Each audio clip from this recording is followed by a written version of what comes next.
Christmas Eve, Vecra City. 12 elite operators drowning in gunfire under flickering holiday lights. Command's final transmission. Hold position. Do not escalate. Translation? You're expendable. 6 blocks away, a woman with a rifle and 90 seconds on her watch whispered 3 words that would shatter every chain of command. They're not dying tonight. 1 trigger pull. 12 lives? A court-martial waiting at the other end. Stay with me until the final word. Like this story. Drop a comment with your city so I can see how far this tale travels across the world. The first thing Captain Logan Pierce noticed wasn't the bullets, it was the silence between them. That gap. That breath. That fraction of a second when the universe decides who walks spots away and who gets zipped into a bag with a flag draped over it.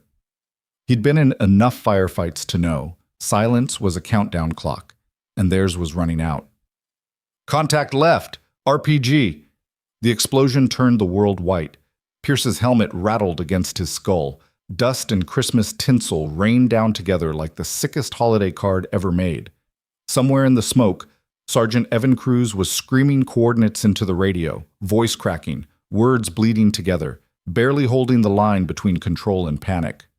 Raven 12 to Overwatch. We are danger close. Repeat, danger close. Requesting immediate air support. Over. Static. Pierce pressed his rifle stock tighter against his shoulder, scanning the shattered avenue through his optic. Vecra City had been a postcard once. Cobblestone streets, old-world architecture, cafe lights strung between buildings like constellations. Now it looked like God had taken a sledgehammer to it. Burnt-out cars, collapsed awnings, a 3-story building leaning like a drunk against its neighbor, and everywhere, muzzle flashes winking in the dark. Cruz, tell me you've got something. Cruz's face was pale under his nods, 23 years old. Kid had a fiancée back home who posted Bible verses on Instagram and baked cookies for his platoon. He touched the photo taped inside his helmet, her smile laminated in plastic, like it was a talisman against the bullets chewing up the concrete around them. Overwatch is... They're not responding, sir. Pierce felt ice slide down his spine. Say again? They're not responding. Behind them, Corporal Danny Vasquez was laying suppressive fire from behind an overturned delivery truck, brass casings clinking onto the pavement like tiny bells. I count at least 40 hostiles. They're flanking east and west. This isn't random contact. This is a kill box. Pierce's jaw clenched. Intel had called this a quick sweep. Low risk. In and out before the mulled wine got cold. 12 operators, light kit, civilian vehicles. The kind of op you run when you want deniability and speed. Except somebody knew they were coming. Somebody had been waiting. Raven 12, this is Overwatch Actual. The voice crackled through Pierce's earpiece, calm, measured, bureaucratic. Colonel Graham Huxley, safe in some climate-controlled bunker 8,000 miles away, watching them bleed out in high definition. Go ahead, Overwatch. Hold position. Do not escalate. Acknowledge. Pierce blinked. Around him, Raven 12 was dumping magazines into shadows, dragging wounded behind cover, screaming for ammo. A holiday wreath was burning on a nearby door, plastic holly melting into chemical smoke. Overwatch, did you copy our last? We are pinned down, taking effective fire from multiple. Acknowledged Raven 12, orders stand, hold position, do not escalate. Maintain radio discipline. The line went dead. For 3 seconds, Pierce just stared at the radio in his hand like it had personally betrayed him. Vasquez glanced over, eyes wide. Did he just... Yeah. So we're... Yeah. Cruz's voice was small. What does that mean? Pierce met his eyes. Kid deserved honesty. They all did. It means we're on our own. But same. 6 blocks away, on a frost-slick rooftop overlooking the kill zone, Staff Specialist Mara Vale set her rifle on a ledge and checked her watch. 90 seconds. That's how long it would take for Raven 12 to die if nobody did anything. She'd run the math 3 times. Thermal imaging showed 42 hostiles in a tightening crescent formation. Standard encirclement doctrine. Pressure from 3 sides. Cut the exits. Wait for panic or ammunition to run dry. Then collapse inward like a fist closing around a throat. Mara had seen it before. Mogadishu, Kandahar. A dozen other places that didn't make the news because the bodies came home in boxes marked training accident. She adjusted her scope, dialing in windage. The cold bit through her civilian jacket. No plate carrier, no IR patch, no transponder. Officially, she wasn't here. Officially, she was confined to quarters pending a disciplinary review for the last time she'd ignored a direct order and saved lives anyway. Turned out the military didn't appreciate initiative when it made politicians uncomfortable. Her spotter's position was empty. She'd sent him away an hour ago with a lie about a false alarm. He'd grumbled but obeyed. Good kid, bad liar. Better he stayed clean. What she was about to do would burn her career to ash, and she wasn't dragging anyone else into the fire. Through her scope, she could see Raven 12's desperate stand. One operator, tall, broad-shouldered, moving with the controlled aggression of a seasoned team leader, was directing fire, trying to hold a perimeter that was collapsing by the second. Captain Pierce, probably. She'd read his file. West Point. Ranger tab. 3 deployments. The kind of soldier who'd eat a bullet before leaving a man behind. Tonight, he might not get a choice. Mara's finger rested beside the trigger guard. Not on it. Not yet. She wasn't a hero. She was a marksman with a problem. She couldn't watch good people die when she had the tools to stop it. Command called it insubordination. She called it math. 12 men, 42 hostiles, 90 seconds. Her breath misted in the frozen air. "They're not dying tonight," she whispered. Then she put her finger on the trigger. 8,000 miles away, in a bunker buried under Fort Bragg, Colonel Graham Huxley stood in front of a wall of monitors and hated every star on his uniform. The operations center hummed with the antiseptic efficiency of modern warfare. Glowing screens, hushed voices, satellite feeds updating in real time. It smelled like burnt coffee and the particular flavor of stress that came from watching men die in 4K resolution while doing absolutely nothing about it. "Colonel, the ambassador is on line 3. Huxley didn't turn. On screen 6, Raven 12 was taking fire from a machine gun nest in a second-story window. Red thermal signatures swarmed the surrounding blocks like ants on a wounded bird. "Tell him I'm busy." "Sir, he's insisting." "Then let him insist louder." The aide retreated. Smart kid, knew when to shut up. Beside Huxley, a man in an expensive suit that had never seen mud or blood leaned closer to the screens. Marcus Trent, State Department, political fixer. The kind of apparatchik who measured success in headlines, avoided rather than lives saved. "This is manageable," Trent said quietly. Huxley's knuckles were white around his coffee cup. 12 men are about to be overrun. 12 men who were never officially there. Trent's voice was smooth, practiced. The host government is already making noise. If we extract under fire, if we escalate, we confirm an unauthorized incursion. The diplomatic fallout, they're going to die. They're going to be disappeared. Trent's eyes were flat, calculating, quietly, deniably. No bodies, no confirmation, no international incident. Tragic, yes, but contained. Huxley turned slowly. "You're talking about my men like they're assets." Trent didn't blink. "Which is what they are, Colonel. And sometimes assets get expended to protect larger strategic interests. That's the job. You know it. I know it. They knew it when they signed up." For a long moment, Huxley just stared at him. Then he turned back to the screens. On monitor 6, Pierce was dragging a wounded operator behind cover. The kid, Cruz, according to the IFF tag, was still trying to raise Overwatch, voice breaking. Huxley had a son, 21, college student, soft hands, big dreams, never fired a weapon in anger. Sometimes Huxley wondered what would happen if their positions were reversed, if his boy was the one bleeding out in some forgotten city while bureaucrats debated optics. He knew exactly what would happen. But that knowledge didn't give him the authority to act. "Air assets are grounded," he said quietly. Trent nodded. "Correct." "QRF is standing down." "Also correct." "So we just watch. We document. We learn. We improve operational security for next time." Trent checked his watch. "In approximately 4 minutes, this problem resolves itself.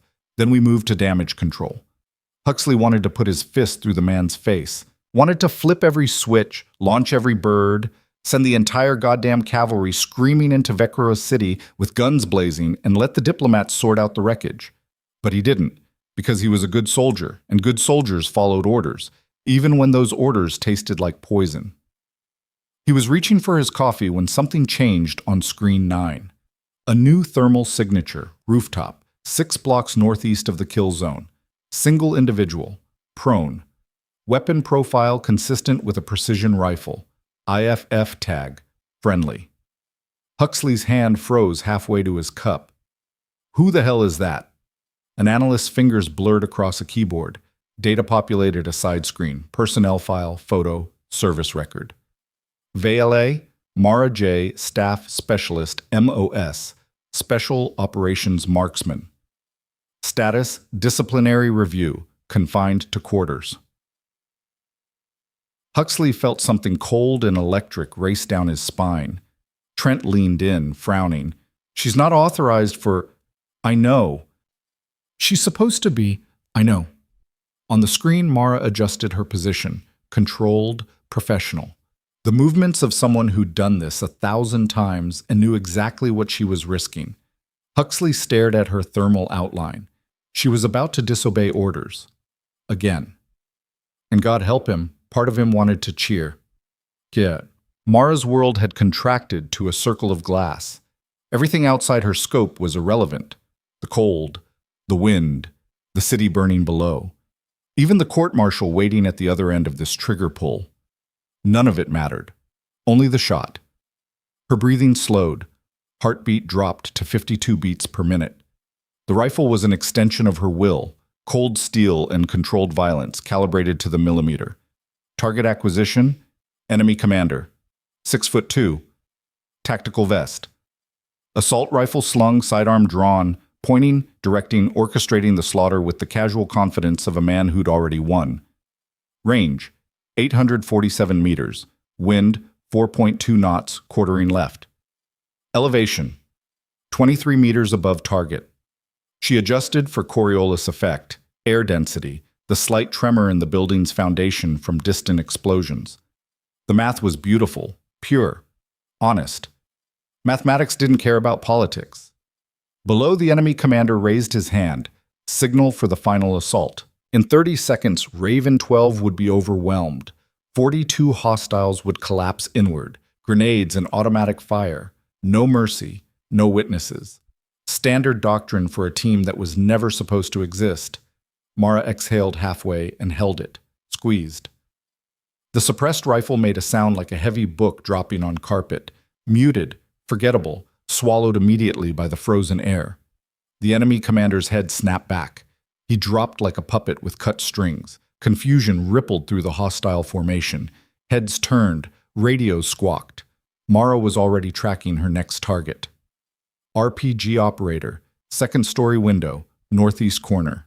Squeeze. Down. Counter sniper, rooftop, 200 meters west of primary kill zone. Squeeze. Down. Machine gun team, ground level, behind burned-out sedan. Squeeze, squeeze, both down. She flowed through the targets like water finding cracks in stone, smooth, inevitable, unstoppable. Each shot opened a corridor of confusion, a gap in the encirclement, a fractional increase in Raven 12's odds of survival. 73 seconds since her first shot. 17 seconds remaining. Below, Pierce's head snapped up, scanning rooftops he couldn't see. Overwatch, he breathed into the radio. No response. But the hostile fire was collapsing, not retreating, but disintegrating, key positions going silent one after another with surgical precision. Vasquez was the first to understand. "We've got a guardian angel." Cruz's voice cracked with something between disbelief and desperate hope. "Who?" "Does it matter? Move!" Pierce made the call in half a heartbeat. Raven 12, collapse northeast. Bounding Overwatch, 30-second intervals, go! They moved like the professionals they were, fast, disciplined, covering each other's movement with practiced efficiency. 2 men up, 2 men covering, leapfrogging through the corridor of chaos Mara had carved with 17 bullets and 90 seconds of controlled fury. Mara tracked them through her scope, already shifting to protective fire. A hostile popped up from behind a barricade, rifle rising. Squeeze, down before he could fire. Another rushed from an alley, trying to cut off the retreat. Squeeze. He crumpled mid-stride. 87 seconds. The corridor was holding. Raven 12 was running. And then the sky opened up. 2 helicopters dropped out of the night like mechanical angels. Blackhawks running dark, no markings. They swooped low over shattered buildings, rotors screaming, downwash kicking up dust and debris and broken Christmas decorations in a whirlwind of noise and fury. Mara lifted her head from the scope, blinking. She hadn't called those birds. Command had grounded all assets. So who the hell? In the operations center, Huxley was on his feet, shouting into a headset. I don't care what state says. Get those birds on the ground now. Trent grabbed his arm. Colonel, you're countermanding a direct... Huxley shook him off. Sue me. This will end your career. Good. I was getting tired of watching kids die on camera. On the screens, the helicopters were landing hard, doors flying open, crew chief screaming at Raven 12 to board. Pierce was doing a head count, physically shoving his men toward salvation. Trent's face had gone pale. You realize what you've done? Huxley met his eyes. Yeah, my job. Your job is to save American lives. And you know what? I'm pretty goddamn good at it. He turned back to the screens, watching Raven 12 pile into the birds. Cruz stumbled, leg wound probably, and another operator grabbed his vest, hauled him bodily through the door. 93 seconds since Mara's first shot. The helicopters were lifting off, banking hard, climbing into the night. Victoria City shrank below them, still blinking with broken Christmas lights. On screen 9, Mara was already breaking down her rifle, movements fast and efficient. She knew what was coming, knew there'd be a reckoning for what she'd done. Didn't seem to care. Huxley watched her disappear from the rooftop and allowed himself one small, bitter smile. Get me a debrief room ready, he said quietly, and someone bring me Vale's file. All of it. An aide hesitated. Sir, she's under disciplinary. I know what she's under. Just get me the file. Trent was already on his phone, voice low and furious, calling someone with more stars than Huxley would ever have. Let him call. Let them all call. 12 men were alive. That was math even a bureaucrat couldn't argue with. But the flight back to Fort Sentinel Ridge was silent except for the rotors. Raven 12 sat in the cargo bay, weapons between their knees, faces blank with the particular exhaustion that came from staring death in the face and somehow walking away. A few checked wounds, most just stared at nothing, processing. Cruz still had his hand on the photo taped inside his helmet. Pierce sat at the door gun, watching Victoria City disappear behind them. The Christmas lights were still blinking down there, stupid, stubborn, incongruent with the blood drying on the streets. Vasquez leaned close, had to shout over the engine noise. What the hell just happened? Pierce shook his head. I have no idea. Someone saved our asses. Yeah. Someone disobeyed orders to save our asses. Pierce turned, met his eyes. What's your point? My point is... Vasquez hesitated, then said it anyway. We owe them, whoever they are. Around the cargo bay, heads started nodding. Cruz's voice was quiet but firm. We don't leave debts unpaid. Pierce looked at his team. 12 men, all breathing, all whole enough to go home. 90 seconds ago, they'd been writing mental goodbye letters. Now they were planning how to say thank you. We'll find out who, Pierce said. And when we do, we make sure they know. Raven 12 doesn't forget. The helicopters touched down at Fort Sentinel Ridge 90 minutes later. The base was locked down tight, floodlights, armed guards, the kind of security posture that screamed classified incident. Raven 12 was hustled into a holding area, told to secure their weapons, strip their gear, prepare for debrief. Standard procedure, except nothing about tonight had been standard. Base Commander Colonel Dana Kwan met them in the corridor, tall, sharp-eyed career officer who'd climbed the ranks on competence and zero tolerance for bullshit. She looked at Raven 12 like they were a problem she hadn't asked for. Gentlemen, welcome back. Pierce stepped forward. Ma'am, I'm sure you're tired. Medical will check you over, then we'll debrief. With respect, ma'am, we're not debriefing until we get answers. Kwan's expression hardened. Excuse me? We were abandoned out there, left to die. Then someone... Pierce's voice shook slightly. Someone disobeyed orders and pulled our asses out of the fire. We want to know who.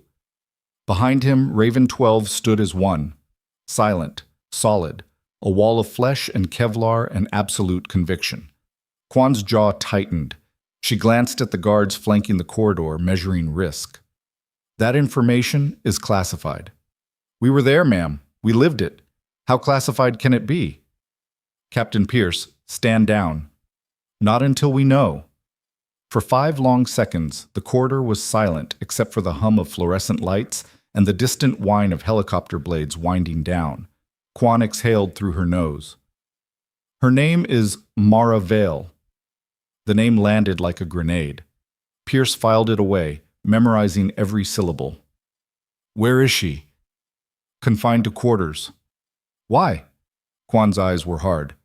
Because she's facing court-martial. Again. Cruz stepped forward, voice tight.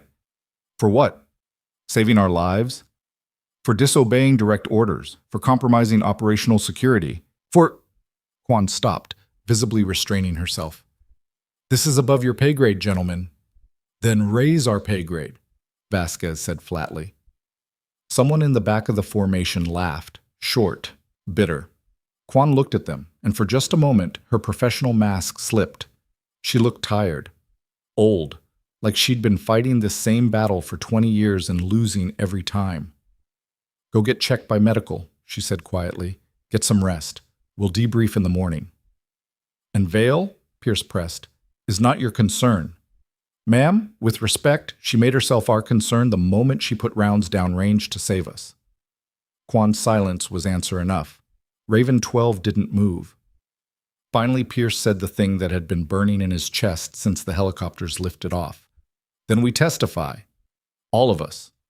Whatever hearing she's facing, whatever board, whatever court, we show up, we tell the truth, and we burn every lie they're trying to bury her with. Kwan's expression flickered, something almost like approval. That's a very dangerous road, Captain. Good thing we're trained for danger. Behind him, 12 voices murmured agreement. Kwan studied them for a long moment. Then she nodded once, sharp and final. Medical, debrief, 0800 hours, dismissed. She turned and walked away, boot heels clicking on linoleum.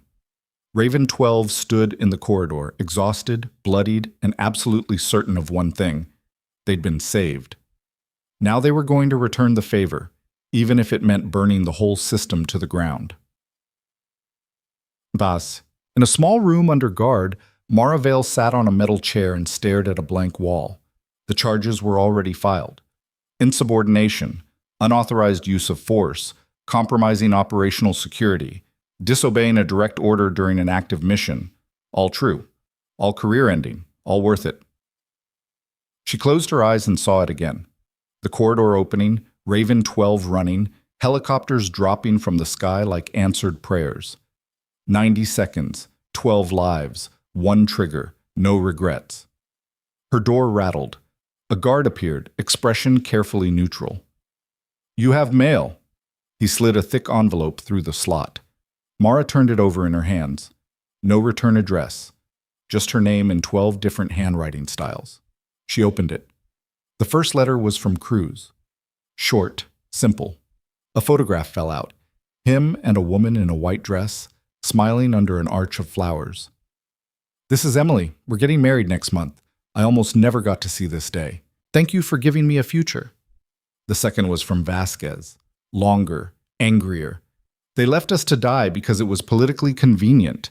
You told them to go to hell and saved us anyway.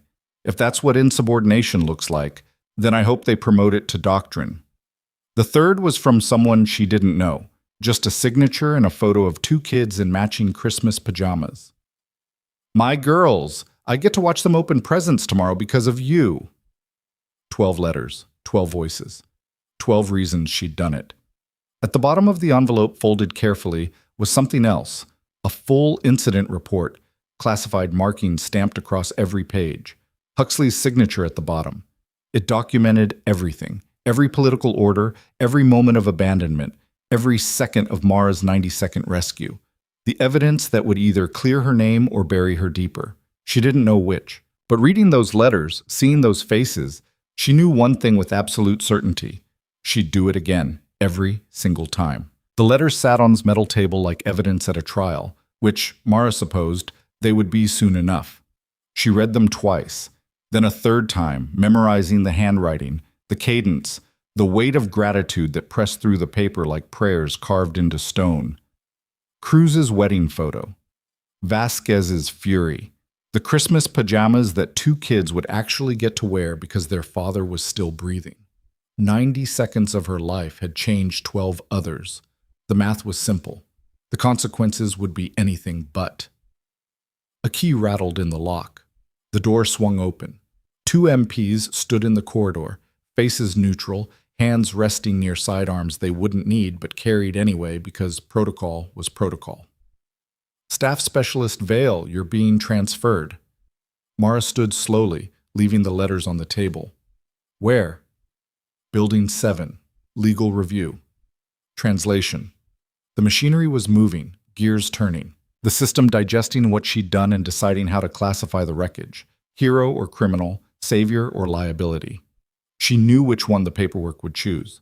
She walked between the MPs without resistance. The base was quiet at 0400 hours. Just the hum of generators, the distant whine of a C-130 taxiing on the runway, the kind of industrial silence that military installations perfected. They passed a window overlooking the main quad.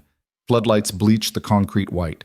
A flag snapped in the wind, stars and stripes against a sky going gray at the edges. Mara had worn that flag on her shoulder for 9 years, bled for it, killed for it, disobeyed orders twice to protect the people who served under it.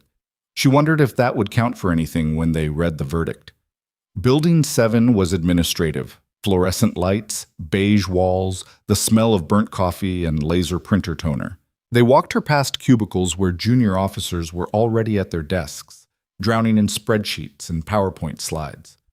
War in the modern age, fought with bullets overseas, processed with forms back home. The conference room at the end of the hall had its blinds drawn. The MPs stopped at the door. One knocked twice. Come in. Mara stepped inside. Colonel Dana Kwan sat at the head of a long table, flanked by 2 JAG officers in service dress.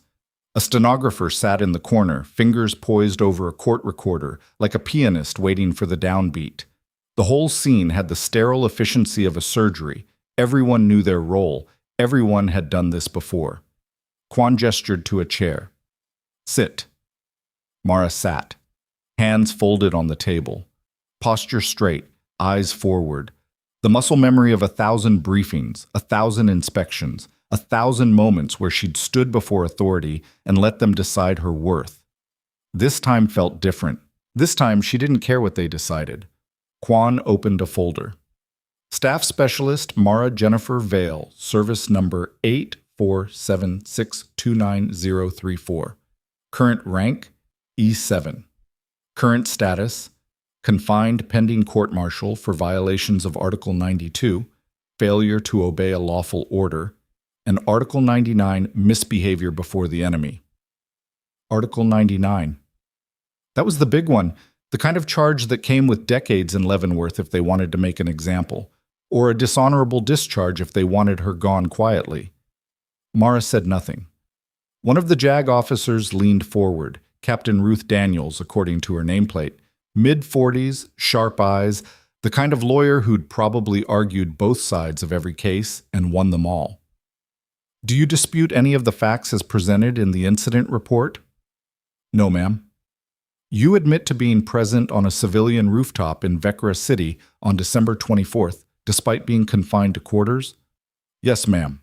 You admit to discharging a weapon 17 times in a combat zone without authorization from command?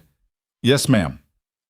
You admit to providing overwatch and lethal support to a classified operation that you had no operational authority to engage with? Yes, ma'am. Daniels paused. You understand that each of these admissions supports the charges against you? Yes, ma'am. Silence filled the room like water rising. Kwan leaned back in her chair, studying Mara with the kind of gaze that could peel paint off a wall. You're not making this easy on yourself. Wasn't trying to, ma'am. Why? Because it's the truth. The second JAG officer, Major Frank Kellerman, older, harder, the kind of man who probably slept in his uniform, tapped his pen against the table. The truth doesn't absolve you of violating direct orders. No, sir, it doesn't. Then why do it? Mara met his eyes. Because 12 men were going to die. That wasn't your decision to make. Someone had to make it. Command made the decision, Kellerman said flatly. Hold position. Do not escalate. Those were lawful orders issued by an officer with full operational authority. Those were orders to let American soldiers die for political convenience. The temperature in the room dropped 10 degrees. Daniels raised a hand, cutting off whatever Kellerman was about to say. Staff specialist, I'd advise you to be very careful about how you characterize command decisions. Why? They're not here to defend themselves. No, Quan said quietly, but we are. And right now, we're the ones deciding whether you spend the next 20 years in prison or walk out of here with your honor intact. Mara tilted her head slightly. Is that still on the table? My honor? Quan's jaw tightened. That depends on what you say next. For a long moment, Mara just looked at the three officers across the table. They weren't enemies. They were cogs in the same machine she'd been part of for 9 years. Good people doing impossible jobs, following orders, maintaining the system.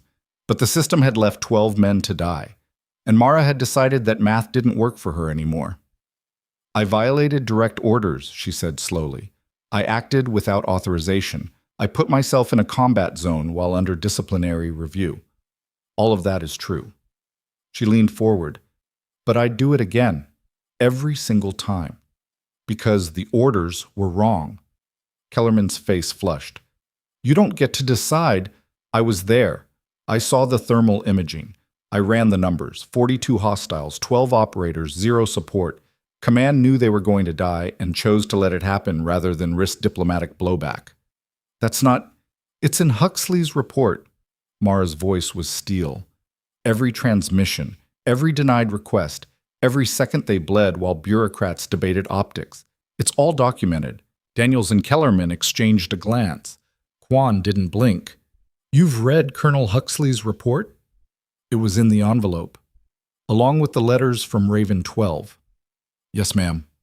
Quan's expression was unreadable. Those letters are technically witness testimony, admissible in a court-martial proceeding. I'm aware. They paint a very different picture than the charges suggest. They paint the truth. Kellerman slammed his hand on the table. The truth is you're a loose cannon with a history of insubordination. This is the second time you've ignored orders. To save lives, Mara finished. The first time was Kandahar. 5 men pinned in a school building. Command said hold for QRF. QRF was 40 minutes out. They had maybe 10. I moved position, provided suppressive fire, got them to cover. And you were reprimanded. And they're alive. That doesn't give you the right. What gives you the right to decide their lives are worth less than your procedural compliance? The room went dead silent. Kellerman's face was the color of a stoplight. Daniels was staring at Mara like she'd just pulled a grenade and dropped it on the table. Even the stenographer had stopped typing. Quan stood slowly. Major Kellerman, Captain Daniels, give us the room. Colonel, I don't think... That wasn't a request. They left. The stenographer followed, closing the door with a soft click that sounded like a vault ceiling. Quan walked to the window, hands clasped behind her back. For 30 seconds, she just stared at the gray morning light bleeding across the base. When she spoke, her voice was quiet. I have a daughter, 18, just enlisted, going through basic next month. Mara said nothing. Every night, I think about what happens if she ends up in a situation like Vicora City. If some bureaucrat decides her life is worth less than a headline. If the people who are supposed to protect her just walk away. She turned. And then I think about you, standing on that rooftop, throwing away your career because the math didn't add up. It didn't, ma'am. No, it didn't. Quan crossed her arms. But here's what you need to understand, specialist. The system doesn't care about the math. The system cares about order, hierarchy, chain of command, because the second we start letting individuals decide which orders to follow and which to ignore, the whole thing falls apart. Maybe it should. You really believe that? Mara thought about Cruz's wedding photo, Vasquez's kids in Christmas pajamas, the 12 voices in those letters. I believe people matter more than procedure. Quan laughed, short, bitter. You sound like my daughter. Is that a bad thing? It's a dangerous thing. Quan sat back down, leaning across the table. Listen to me. What you did in Vecra City is going to have consequences. Big ones. People way above my pay grade are already circling. Some want to bury you. Some want to parade you around as proof the system works. None of them care about the truth. What do you care about? The question hung in the air like smoke. Quan met her eyes. I care about whether my daughter comes home in one piece, and I care about whether people like you are still in the fight when she needs you. Then drop the charges. I can't. You're the base commander. And there are 3 generals and a Senate committee breathing down my neck. Quan's voice was tight. The best I can do is make sure the process is fair, that Raven 12 gets to testify, that Huxley's report makes it into evidence. After that, it's politics. After that, it's survival. Quan stood. Yours, mine, the whole damn system. She walked to the door, paused with her hand on the handle. For what it's worth, Specialist, my daughter's lucky people like you exist. She left. Mara sat alone in the empty conference room, listening to the hum of fluorescent lights and the distant rumble of jets on the runway. People like you. She'd heard that before, usually right before someone tried to court-martial her. Across the base, in the officers' quarters, Captain Logan Pierce couldn't sleep. He'd tried. Shower, clean uniform, bed with actual sheets instead of a blood-soaked Kevlar vest. But every time he closed his eyes, he was back in Vecra City. Muzzle flashes winking in the dark, Cruz's voice cracking over the radio, that terrible silence from Overwatch that meant they'd been written off. And then the corridor opening, fire collapsing, helicopters dropping from the sky like miracles. 90 seconds. He kept running the math. 17 confirmed kills, 0 friendly casualties, surgical precision under pressure that would have broken most trained marksmen. Whoever Mara Vale was, she wasn't just good, she was elite. He rolled out of bed, pulled on boots and a jacket, and walked out into the pre-dawn cold. The base was waking up, PT formations jogging past, mess hall lights flickering on, the smell of burnt coffee and diesel fuel mixing in the frozen air. Pierce found Raven 12 in the rec room, looking like they'd slept about as well as he had. Vasquez was doing push-ups in the corner, angry, mechanical, the kind of exercise that was less about fitness and more about channeling rage. Cruz sat at a table, staring at his phone, probably texting his fiancée the things he couldn't say out loud. The rest were scattered around the room, cleaning weapons, drinking coffee, existing in the peculiar silence of men who'd survived something they shouldn't have. Pierce closed the door. We need to talk. Heads turned. Vale's court-martial starts in 72 hours, Pierce said. Quan confirmed it. Full panel, JAG prosecution, the whole circus. Vasquez stopped mid-push-up. What are the charges? Insubordination, unauthorized engagement, misbehavior before the enemy. Cruz looked up, face pale. That's 20 years in Leavenworth if they want to push it. Dishonorable discharge if they want her gone quietly. The room erupted. That's bullshit! She saved our lives! We were abandoned! Pierce raised a hand. The noise cut off like someone had hit a switch. I know, which is why we're going to do something about it. He pulled a folder from inside his jacket, dropped it on the table. Inside, copies of Huxley's report, transcripts of the radio transmissions, thermal imaging from the operations center showing the encirclement, the denied requests for support, all of it classified, all of it damning. Where'd you get this? Vasquez asked quietly. Someone left it in my quarters. Unmarked envelope. Huxley? Probably, doesn't matter. What matters is this proves command left us to die, and Vale disobeyed orders to save us. Cruz picked up one of the transcripts, reading. His hands started shaking. They They just said no, over and over. We were dying, and they just... I know. How is that legal? It's not. Pierce's voice was hard. Which is why we're going to burn it down. Silence filled the room. Finally, one of the other operators, Sergeant Marcus Webb, demolitions expert, quiet guy, who only spoke when he had something worth saying, cleared his throat. What's the play, Captain? Pierce looked at each of them in turn. We testify. All of us. We walk into that court-martial and we tell the truth. Every denied request, every second we bled, every moment we thought we were going to die because some bureaucrat decided we were expendable. They'll bury us, someone said. Probably. Ruin our careers. Definitely. Try to discredit us, call us biased, say we're emotional. Without a doubt. Pierce leaned forward. But here's the thing. There are 12 of us. 12 trained operators with combat records and witness testimony. They can dismiss one voice. Maybe two. But 12, all saying the same thing?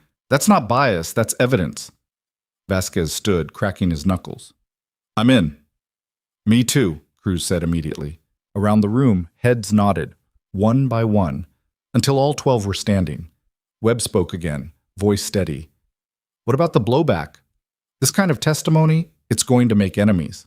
Big ones. Yeah, Pierce said. It will. And we're okay with that? Pierce thought about the moment on that rooftop, watching his team die, knowing help wasn't coming, feeling that terrible certainty that this was how it ended. And then the corridor opening, the hostile fire collapsing. A woman he'd never met throwing away her career so he could have a future. She didn't ask if it was okay, he said quietly. She just did it. Now it's our turn. Raven 12 stood in the rec room, 12 men bound by 90 seconds of violence and a debt they couldn't leave unpaid. Outside, the sun was rising over Fort Sentinel Ridge, painting the sky in shades of red and gold. It looked like fire. It looked like a reckoning. In a small office in the Pentagon, 3 men sat around a polished table and decided the future.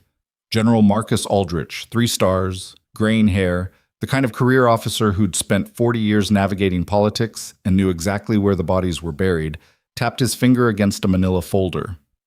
This is a mess. Across from him, Marcus Trent from State looked like he hadn't slept. It gets worse. Raven 12 is refusing to cooperate with damage control. They're demanding to testify. Demanding? Captain Pierce sent a formal request through his chain of command. All 12 operators are willing to provide sworn testimony about the mission parameters and command decisions. Aldrich's jaw tightened. Testimony saying what exactly? That they were abandoned, that Vale saved them, that the court-martial is retaliation for exposing command failure. The third man, Senator Howard Breckinridge, Armed Services Committee, expensive suit, political instincts honed over 3 decades, leaned back in his chair. Can we block the testimony? Legally? No. It's a court-martial. They have the right to call witnesses. What about operationally? Classify the mission. National security concerns. Trent shook his head. We already tried that angle. Huxley's report leaked. Copies are floating around. JAG has seen it. Base Legal has seen it. Half the damn base has probably seen it by now. Then we discredit Huxley. He's a decorated combat officer with 26 years of service and 0 blemishes on his record. Discrediting him makes us look worse. Aldrich stood, pacing to the window. Washington sprawled below, monuments and marble, power concentrated in stone. So what are our options? Limited. Trent pulled out his own folder. Thicker, heavier, the kind of document that represented months of work. Best case, we push the narrative that Vale is a rogue operator with a history of insubordination. Frame the court-martial as maintaining discipline and chain of command. And Raven 12? Emotional, biased, grateful, but unreliable witnesses. They're special operators, Aldrich said flatly, trained to operate under stress. Their testimony will carry weight. Then we settle. The room went quiet. Breckinridge raised an eyebrow. Explain. Trent opened his folder, pulled out a single sheet of paper. Offer Vale an honorable discharge, full benefits, no admission of wrongdoing on either side. She walks away clean, we avoid a public trial, and the whole thing disappears. She'll never take it, Aldrich said. She might, if we sweeten the deal. retirement benefits, medical coverage, a letter of commendation for her file. And if she refuses, then we prosecute, hard, make an example, send a message that the chain of command matters more than individual heroics. But Breckenridge studied the paper like it was a bomb that might go off. What about the political fallout? If this goes to trial and the testimony comes out, the media will eat it alive. Military abandons heroes, punishes savior. I can see the headlines now. It's containable, Trent said.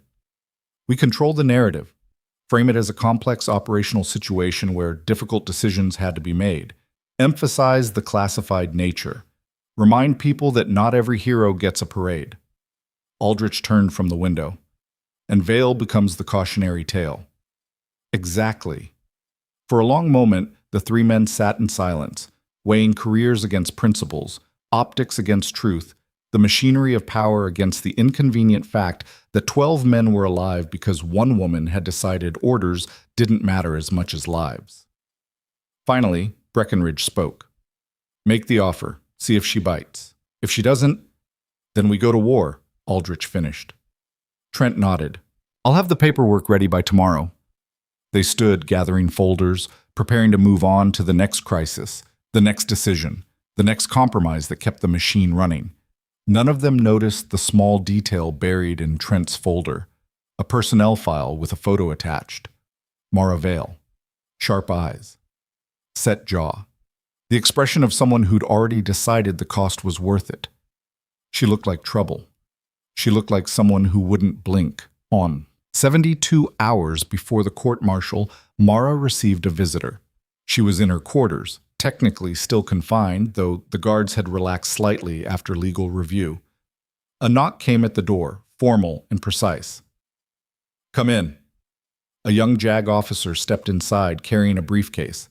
Captain Ruth Daniels, same lawyer from the preliminary hearing. Staff specialist, mind if I sit? Mara gestured to the only other chair in the room. Daniels set her briefcase on the bed, pulled out a thick document bound in legal blue. I've been assigned as your defense counsel. I didn't request one. The court requires it, even if you're planning to plead guilty. I wasn't planning to plead anything. I just told the truth.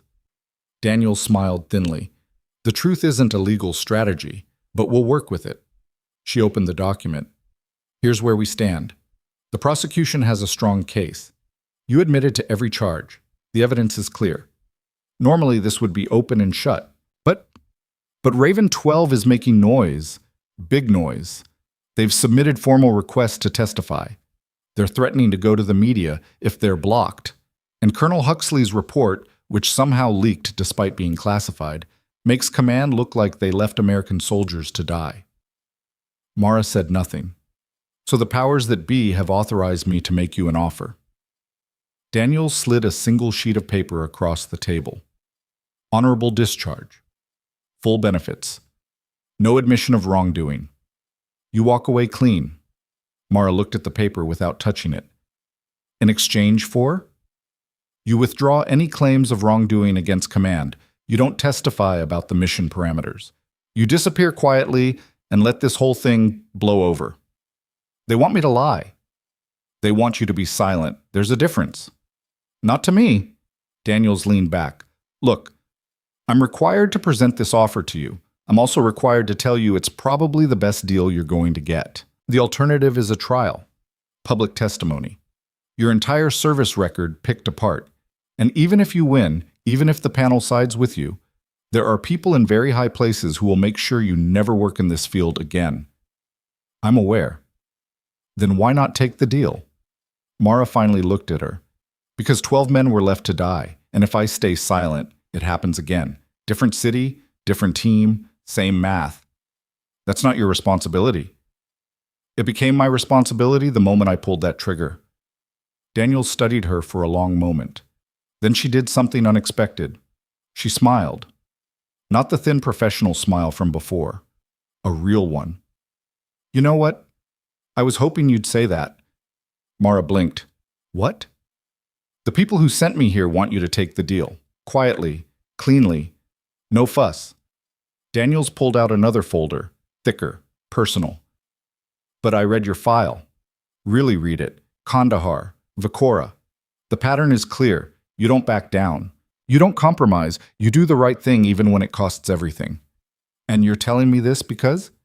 Because I'm tired of defending people who deserve to lose. Daniels opened the second folder. Inside, transcripts, testimony briefs, tactical analysis. If you want to fight this, really fight it. I'll help. But you need to understand what that means. It means going to war with the system. It means making enemies. It means your life gets harder before it gets better.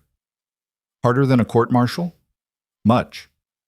Mara looked at the offer letter again. Clean exit, safe, easy. Everything she'd never been. She picked up the paper, held it for 3 seconds, then tore it in half. Let's go to war. Daniels grinned. Now we're talking. The news hit the base like a grenade. Mara Vale had refused the settlement. The court-martial was moving forward. Raven 12 would testify. Huxley's report would enter evidence. The whole ugly truth was about to spill out in front of a military panel and anyone with clearance to sit in the gallery. In the officer's mess, the whispers started. She's insane. Brave. She's dead either way. Pierce heard them all and ignored them. He had work to do. Raven 12 met in a secure briefing room. No windows, no recording devices, just 12 men and a stack of testimony briefs Daniels had prepared. They went through them methodically, matching their memories to the timeline, filling in details, corroborating each other's accounts. By hour 3, the picture was complete. A mission sold as low risk that was anything but. Intel that was either incomplete or deliberately misleading. Command decisions prioritizing political optics over American lives. And one woman who'd looked at the math and decided it didn't add up. Cruz set down his brief, hands shaking slightly. We're really doing this. Yeah, Pierce said. They're going to come after us, our careers, our reputations. Probably. Was it worth it? The question came from Webb, quiet and thoughtful. All of this. The risk? The fight? For one person? Pierce thought about the rooftop he couldn't see, the corridor that opened like a miracle, the 90 seconds that separated death from deliverance. She didn't ask that question, he said. When she pulled that trigger, she didn't calculate whether we were worth the cost. She just decided we were worth saving. And now we return the favor. Now we return the favor. Outside, the sun was setting over Fort Sentinel Ridge. The sky burned red and gold, beautiful and terrible, like the world itself was catching fire. In 72 hours, Mara Vale would walk into a courtroom and face judgment, but she wouldn't walk alone. 12 voices would stand with her, and the truth, messy, complicated, inconvenient, would finally get its day. The courtroom was smaller than Mara expected. She'd imagined something grand, high ceilings, flags, the weight of tradition pressing down like atmosphere. Instead, it was just a converted conference room in Building 7, with industrial carpet and fluorescent lights that hummed like wasps trapped in glass. A long table for the panel, another for prosecution, one for defense, chairs for witnesses, a gallery that could seat maybe 30 people if they squeezed. The intimacy made it worse somehow, like they were performing surgery in public. Mara sat beside Captain Daniels wearing her service dress uniform, creases sharp, ribbons aligned, boots polished to mirror shine. She looked like a recruitment poster, felt like a target. The panel filed in, 5 officers, ranks from major to colonel, faces carefully neutral. They'd been selected for impartiality, which meant they didn't know her personally, but had probably already formed opinions based on the case file. The math was simple. Soldier disobeys orders during combat. The system had one response to that math, and it usually involved bars. Colonel Kwan entered last, taking her seat as the senior member. She didn't look at Mara, didn't look at anyone, just sat with the rigid posture of someone carrying weight she couldn't put down. The JAG prosecutor stood, Major Frank Kellerman, same hard eyes from the preliminary hearing. He carried himself like a man who'd won every case that mattered and expected this one to be equally simple. All rise for the presiding officer. Everyone stood. A lieutenant colonel Mara didn't recognize took the center position at the panel table. He had a nameplate that read Harrison, and the kind of face that had stopped showing emotion sometime during the Clinton administration. Please be seated. This court-martial is now in session. The United States versus Staff Specialist Mara Jennifer Vale. The accused is charged with violations of Article 92, failure to obey a lawful order, and Article 99, misbehavior before the enemy. Harrison adjusted his reading glasses. How does the accused plead? Daniels stood. The defense enters a plea of not guilty, sir. A murmur rippled through the gallery. Mara heard it without turning, surprised whispers, the rustle of bodies leaning forward. She'd admitted everything in the preliminary hearing. Everyone knew it. The not guilty plea was a formality that meant only one thing. They were going to fight. Kellerman didn't look surprised. He looked ready. The prosecution calls its first witness, Colonel Graham Huxley. The room shifted. This wasn't standard. Usually they built the case with lower-ranking witnesses, established facts, created a foundation. Calling Huxley first was aggressive. It was also smart. Get his testimony on record before Raven 12 could muddy the waters with emotion and gratitude. Huxley entered from a side door. He'd aged since Vicora City, new lines around his eyes, gray creeping further into his hair. He wore his dress uniform but carried himself like it weighed 100 pounds. When he passed Mara's table, their eyes met for half a second. He looked guilty. The bailiff swore him in. Huxley sat in the witness chair, ramrod straight, hands folded. Kellerman approached like a shark scenting blood. Colonel Huxley, you were the operational commander during the Vicora City incident on December 24th. Is that correct? Yes. And you were responsible for issuing tactical orders to Raven 12? That's correct. Can you describe the operational parameters of that mission? Huxley's jaw tightened. Raven 12 was conducting a classified reconnaissance operation in Vicora City. The mission was low profile, minimal footprint. The goal was to gather intelligence without escalating local tensions. And when Raven 12 encountered hostile contact, what were your orders? Hold position. Do not escalate. Why those specific orders? The host government had made it clear that any overt military action would be considered a violation of their sovereignty. We were operating in a gray zone, technically present but officially non-existent. Escalation would have forced them to acknowledge our presence, which would have created a diplomatic crisis. Kellerman nodded slowly. So your orders prioritized the broader strategic situation over immediate tactical concerns. That's one way to phrase it. Is there another way? Huxley met his eyes. I ordered 12 men to hold position while hostile forces surrounded them because the political cost of extraction was deemed too high. The room went dead silent. Kellerman blinked. That wasn't the answer he'd wanted. Colonel, I'm asking you to clarify.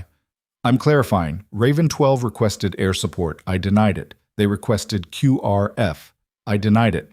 They were outnumbered 4-1 in a kill box, and I told them to hold position because command... He caught himself, exhaled through his nose. Because I made the decision that their lives were worth less than diplomatic relations with a government that was probably helping the people shooting at them. Kellerman's face went red. Colonel, you're under oath. Are you testifying that you deliberately abandoned American soldiers? I'm testifying that I followed my orders, and those orders left 12 men to die. The gallery erupted. Harrison slammed his gavel. Order! This court will maintain order. Mara sat very still, watching Huxley. He wasn't breaking, he was burning, deliberately, taking the grenade and holding it close so everyone else could see the shrapnel. Kellerman recovered quickly, pivoting. And Staff Specialist Vale? She was aware of these orders? Everyone on the tactical network was aware. So when she engaged hostile forces, she was directly violating your command? Yes. Undermining operational security? Yes. Acting without authorization in a combat zone? Yes. Huxley leaned forward. She also saved 12 lives I was ordered to sacrifice. Harrison's gavel came down again. Colonel Huxley, you will limit your testimony to factual statements. That is a factual statement, sir. Raven 12 was in a no-win situation. Specialist Vale identified the threat, assessed the tactical picture, and provided precision fires that broke the encirclement. 17 targets eliminated in 90 seconds. 0 friendly casualties. By any combat metric, It was a successful intervention. A successful, unauthorized intervention, Kellerman shot back. Unauthorized? Yes. Successful? Also yes. Both things can be true. Kellerman looked at Harrison. Your Honor, I request the witness be instructed to answer questions without editorializing. Overruled. The witness is providing tactical context. Continue. Kellerman's neck was flushed. No further questions. Daniels stood. The defense has questions, Your Honor. She approached Huxley like they were old friends meeting for coffee. Her voice was calm, almost conversational. Colonel, in your professional opinion, what would have happened to Raven 12 if Specialist Vale hadn't intervened? They would have been overrun. Would any have survived? Huxley's voice was flat. No. All 12 would have died. Yes. And you knew this at the time. I had thermal imaging showing a 4-to-1 numerical advantage, coordinated encirclement tactics, and zero friendly support. The tactical assessment was clear. So when you ordered them to hold position, you were ordering them to die. Kellerman jumped up. Objection! That's inflammatory and withdrawn. Daniels didn't even look at him. Colonel, were there any other assets available to assist Raven 12? Air support was grounded. QRF was 30 minutes out, far too long. So Specialist Vale was, in fact, the only person in a position to help. Correct? And she succeeded. She did. Daniels paused, letting that sink in. How many lives have you saved in your career, Colonel? Huxley's face twitched. I've commanded operations that... I'm asking about direct action. How many people are alive today because you personally pulled a trigger or made a decision that saved them? The silence stretched. I don't have a number. Would you say it's more or less than 12? Objection! Kellerman was on his feet again. Relevance! The defense is establishing context for the accused's actions, Daniels said calmly. The colonel's testimony paints a picture of a soldier facing an impossible choice. Follow orders and watch 12 men die, or disobey orders and save them. I'm asking whether that choice was justified. Harrison considered. I'll allow it. But get to your point, Captain. Daniels turned back to Huxley. In your professional opinion, did Specialist Vale make the right call? Huxley met her eyes. Then he looked at Mara. Yes. The word landed like a bomb. Kellerman was shouting objections. Harrison was gaveling for order. The gallery was buzzing like a kicked hive. But Mara only heard one thing. Yes. Daniels smiled. No further questions. The prosecution spent the next hour trying to recover. They called technical witnesses, communications specialists who confirmed Mara had no authorization, logistics officers who testified she'd been confined to quarters, a base security officer who documented her unauthorized departure. All of it was true. None of it mattered, because everyone in that room was doing the same math, 12 lives versus 1 career. When they broke for lunch, Daniels pulled Mara aside in a small conference room. That went better than expected. Mara raised an eyebrow. Huxley just testified I violated orders. He also testified you made the right call. The panel heard it. So did everyone else. Daniels pulled out her notes. This afternoon, Raven 12 testifies. That's when we shift from technical violations to human cost. Are you ready? For what? For them to tell the story, what it felt like to be abandoned, what it felt like to be saved. Daniels met her eyes. It's going to be emotional. The prosecution will try to paint it as bias. But emotion isn't bias when it's 12 men describing the same thing. Mara nodded slowly. What do I do? You sit there, you listen, and you let them fight for you. The afternoon session opened with Captain Logan Pierce. He walked to the witness chair with the controlled stride of a man who'd faced worse than a courtroom. When he sat, he didn't fidget, didn't adjust, just looked at the panel with the flat calm of someone who'd already decided the cost was worth it. Daniels stood. Captain Pierce, can you describe your role on December 24th? Team leader, Raven 12, 12 operators conducting reconnaissance in Vecra City. What happened? Pierce's voice was steady, clinical. At 23:40 hours, we encountered hostile contact. Initial assessment showed approximately 40 combatants in coordinated positions. We requested air support. Denied. Requested. QRF. Denied. Command ordered us to hold position. What did that mean tactically? It meant we were going to die. The room went quiet. We were outnumbered, outgunned, and surrounded. The enemy was using professional encirclement tactics, cutting exits, tightening the ring. We had maybe 10 minutes before they overran our position. What did you feel in that moment? Kellerman stood. Objection. The witness's feelings aren't, I felt betrayed, Pierce said, ignoring him. We'd trained for years, deployed 5 times, bled for this flag. And in the moment we needed help most, we were told to hold position and die quietly so some politician wouldn't have to answer uncomfortable questions. Harrison's gavel came down. Captain Pierce, please wait for the question. Pierce didn't apologize. Daniels continued. What happened next?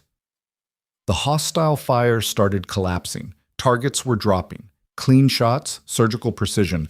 Someone was providing overwatch. Did you know who? Not then. We just knew someone was fighting for us when command wouldn't. How many hostiles were eliminated? 17 confirmed kills in approximately 90 seconds. A ripple went through the panel. Even Harrison's neutral expression cracked slightly. And then? 2 helicopters appeared. We extracted. All 12 of us came home alive. Daniels let that sit for 3 seconds. If Specialist Vale hadn't intervened, would you be here today? No. Would any of Raven 12? No. No further questions. Kellerman stood for cross-examination. He looked like a man walking into a minefield and knowing it. Captain Pierce, you're grateful to Specialist Vale. That's understandable. I am. But gratitude doesn't change the fact that she disobeyed orders. Neither does the fact that we're alive. The military runs on chain of command. If every soldier decided which orders to follow based on personal judgment, then maybe fewer of us would come home in boxes because bureaucrats valued headlines over lives. The gallery murmured approval. Harrison's gavel came down. Kellerman tried again. You're emotional about this. I'm alive because of this. If that makes me emotional, I'll wear it. You can't know for certain you would have died. I was there, you weren't. I know exactly what happens when 40 hostiles close in and nobody's coming to help. Pierce leaned forward. Specialist Vale looked at the same situation you're looking at now, the rules, the orders, the chain of command, and she chose us. She chose people over procedure. If that's insubordination, then every soldier in this room should hope they get someone like her watching their back. Kellerman had no response to that. No further questions. They cycled through Raven 12 one by one. Sergeant Evan Cruz testified about the wedding photo in his helmet, about texting his fiancée goodbye, about the moment the hostile fire collapsed and he realized he might actually make it home. Corporal Danny Vasquez testified about his kids in Christmas pajamas, about calculating how long the ammunition would last, about the sound of precision rifle fire cutting through the chaos like a scalpel. Sergeant Marcus Webb testified about the encirclement tactics, about recognizing they were facing professionals, not militia, about the corridor opening like a miracle because someone 6 blocks away decided 12 strangers were worth a court-martial. Each testimony built on the last. Different voices, same story, same gratitude, same certainty that Mara had made the right call even if it was the wrong one by regulation. By the time the 6th operator testified, Kellerman had stopped cross-examining. There was nothing to gain. No crack in their story, no bias to exploit. They were 12 men who'd looked death in the face and survived because one woman had calculated the math differently than command. When the last testimony ended, Harrison called for a recess. Mara sat in the empty courtroom afterward, listening to the fluorescent lights hum. Daniels appeared in the doorway. You okay? I don't know. That's fair. She sat down beside her. The panel's deliberating. Could be hours, could be days. What do you think they'll decide? Honestly, I have no idea. Legally, the prosecution has a strong case. You violated orders, that's clear. But the testimony, Daniels shook her head. 12 men standing up and saying you saved their lives? That carries weight. Maybe enough. Mara looked at her hands. And if it doesn't? Then we appeal. We fight. We make them explain why saving American soldiers is a crime. That could take years. Yeah, it could. They sat in silence. Finally, Mara spoke. I'd do it again. I know. Even knowing this, the trial, the cost, all of it, Daniels smiled. I know that too. That's why we might actually win. The panel deliberated for 11 hours. Mara spent them in a holding room with Daniels, drinking bad coffee and watching the clock tick forward. Raven 12 gathered in the hallway outside. They weren't allowed in the deliberation room, but refused to leave the building. Pierce sat against a wall cleaning his fingernails with a pocket knife. Cruz paced. Vasquez did push-ups. The others just waited with the infinite patience of soldiers who'd learned long ago that hurrying never helped. At 0300 hours, the bailiff appeared. Panels reached a verdict. The courtroom filled quickly despite the hour. Mara took her seat beside Daniels, feeling her pulse hammer in her throat. The panel filed in, faces unreadable. Harrison sat in the center holding a single sheet of paper. All rise. Everyone stood. Harrison looked at Mara. Staff Specialist Mara Jennifer Vale, this panel has heard the evidence and testimony regarding the charges against you. We have deliberated carefully. Please remain standing for the verdict. The room held its breath. On the charge of failure to obey a lawful order in violation of Article 92, we find the accused guilty. Mara didn't move, didn't blink. On the charge of misbehavior before the enemy in violation of Article 99, we find the accused not guilty. A murmur rippled through the gallery. Daniel's hand found Mara's arm, squeezed once. Harrison continued. The panel acknowledges that Staff Specialist Vale violated the direct order of a superior officer. This violation is supported by clear evidence and the accused's own testimony. However, the panel also finds that the accused's actions, while unauthorized, were taken in defense of American lives under imminent threat. The charge of misbehavior before the enemy requires deliberate action that aids the enemy or endangers fellow soldiers. The evidence shows the opposite. 17 hostile combatants eliminated and 12 American operators rescued without friendly casualties. He set the paper down. As to sentencing on the Article 92 conviction, this panel recommends reduction in rank to E6, forfeiture of 1 month's pay, and a formal reprimand to be placed in the accused's permanent record. However, we also recommend retention on active duty and eligibility for future promotion based on merit. Kellerman looked like he'd been punched. Daniels was smiling. Harrison met Mara's eyes. Specialist Vale, this panel recognizes that you faced an impossible choice: obey orders or save lives. You chose the latter. While the military cannot and will not condone disobedience, we also cannot condemn a soldier for valuing American lives above political expedience. You violated procedure, but you upheld the values this uniform represents. He stood. This court is adjourned. The gavel came down. For 3 seconds, nobody moved. Then Raven 12 erupted. Pierce was on his feet, fist in the air. Cruz was shouting. Vasquez grabbed Webb in a bear hug that probably cracked ribs. Mara just stood there, feeling the weight lift. Guilty, reprimand, reduction in rank, but not discharged, not imprisoned, not broken. Daniels leaned close. We won. I got demoted and fined. You got to keep fighting. That's a win. Mara looked at Raven 12 celebrating in the gallery, looked at Huxley standing near the back, expression tight but eyes clear. Looked at Quan, who met her gaze and nodded once. Maybe it was a win. Maybe it was just survival. Either way, she was still standing. The fallout came fast. General Aldrich resigned within 48 hours. State Department issued a formal apology to the families of Raven 12. Carefully worded, admitting nothing specific. Senator Breckinridge's Armed Services Committee announced a full review of operational command structures and rules of engagement. Marcus Trent disappeared from public view entirely. The media picked up the story in fragments: classified mission, court-martial, divided verdict. They couldn't report the full details but filled in the gaps with speculation. Some called Mara a hero. Others called her a liability. Most just called her complicated and moved on to the next headline. Fort Sentinel Ridge returned to normal operations. The base settled back into routine, PT formations, training rotations, the endless grind of military life. But something had changed. Soldiers looked at Mara differently now, some with respect, some with suspicion. most with the complicated recognition that she'd done something they might not have the courage to do themselves. She wore her E6 rank with the same precision she'd worn E7, trained the same, shot the same, followed orders the same mostly. 3 weeks after the verdict, she received a summons to Colonel Kwan's office. She knocked twice, waited for permission. Enter. Kwan sat behind her desk, reading a file. She gestured to a chair without looking up. Mara sat. For 30 seconds, Kwan just read. Then she closed the file and met Mara's eyes. You've been reassigned. Mara's stomach dropped. Ma'am?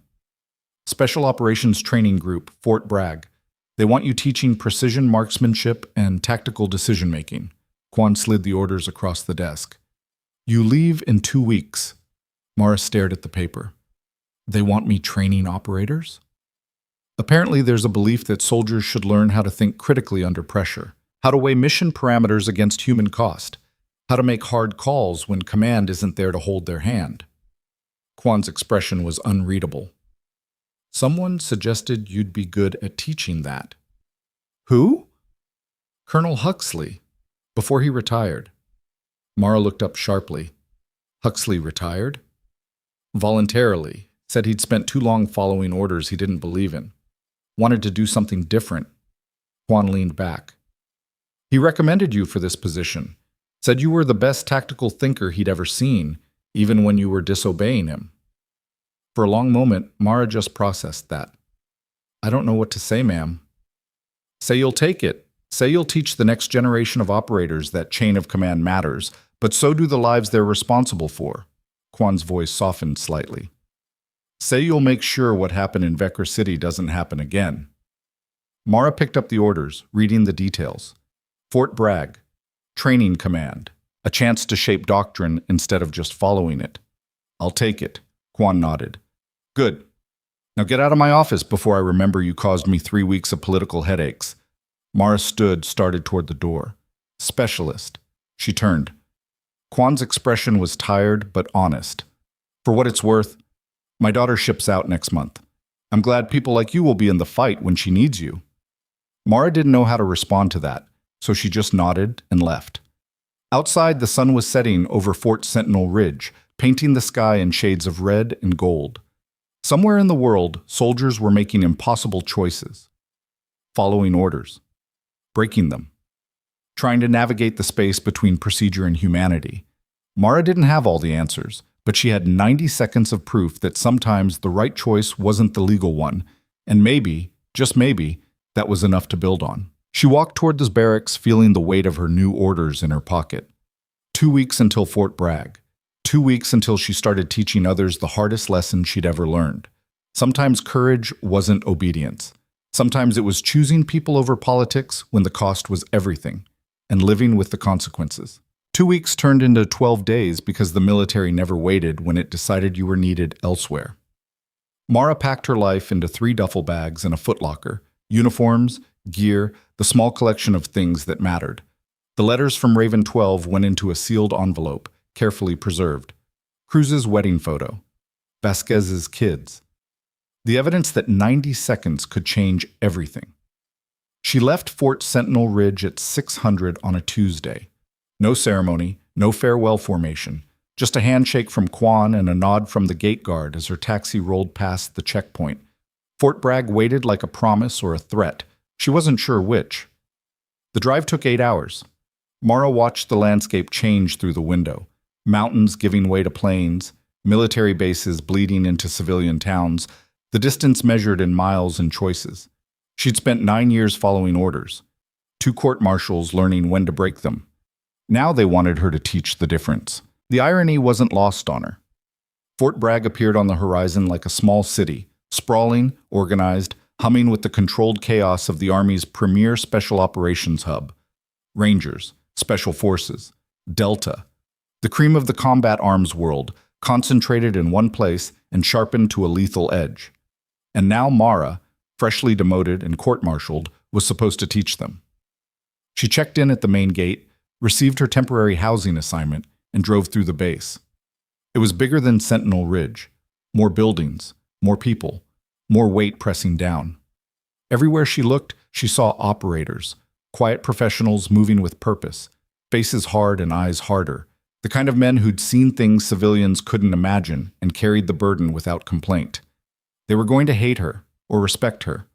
Probably both. She found her quarters in a nondescript building near the training complex. Small room, shared bathroom, the kind of austere functionality the military perfected. She dropped her bags, changed into PTs, and went for a run. Fort Bragg's running trails wound through pine forests and around training ranges. Mara pushed herself hard, 8 miles, then 10, then 12. Her body screamed, her lungs burned, but the rhythm helped. Left foot, right foot, the simple math of distance and endurance.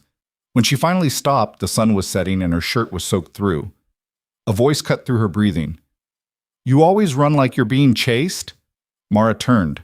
A man stood beside the trail, mid-40s, compact build, the kind of weathered face that came from decades in hard places. He wore PT gear but carried himself with the casual authority of senior rank. "Depends on who's chasing," Mara said. He smiled. "Sergeant Major Rick Cortez. I run the Special Operations Training Group." Mara straightened slightly. Staff Specialist Mara Vale reporting as assigned. "At ease, we're not big on formality here." Cortez gestured down the trail. "Walk with me."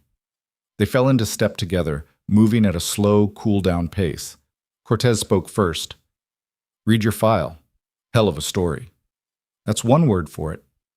"Court-martial, demotion, 12 saved lives." He glanced at her.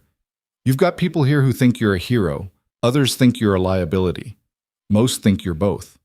What do you think?" "I think you made a hard call under pressure and lived with the consequences. That's what we train people to do." He paused. "Question is, can you teach it?" Mara considered. "I don't know."